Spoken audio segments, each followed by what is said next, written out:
దాంపత్య జీవితం విజయవంతంగా సాగాలి అంటే దంపతులు ఖచ్చితంగా కొన్ని రూల్స్ ఫాలో అవ్వాలి. అందులో ముఖ్యంగా భార్యకు సంబంధించిన విషయాలను భర్త ఇతరులెవరితోనూ పంచుకోకూడదు. ఆచార్య చాణక్యుడు మన జీవితానికి సంబంధించిన చాలా విషయాలను చెప్పారు.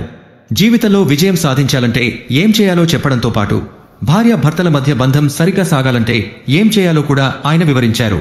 మరి చాణక్య నీతి ప్రకారం భర్త పొరపాటున కూడా భార్య గురించి కొన్ని విషయాలను ఎవరితోనూ పంచుకోకూడదు.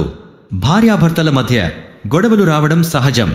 భార్యపై భర్తకు కోపం రావడం కూడా సహజమే.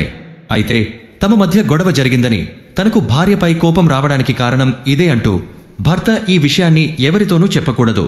కేవలం తన కోపాన్ని భార్యకు మాత్రమే చెప్పాలి. అందరితో చెప్పి ఆమెను చులకన చేయకూడదు.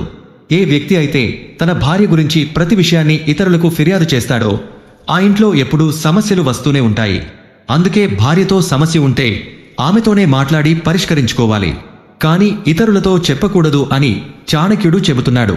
అంతేకాదు, భార్యాభర్తల మధ్య సమస్యలను ఇతరులతో పంచుకోవడం వల్ల వారి మధ్య ఉన్న వీక్నెస్లు అందరికీ తెలిసిపోతాయి.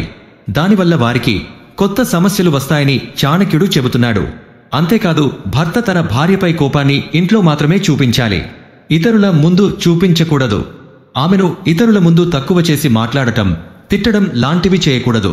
ఇలా చేయడం వల్ల ఆమె మర్యాద, గౌరవం తగ్గిపోతాయి.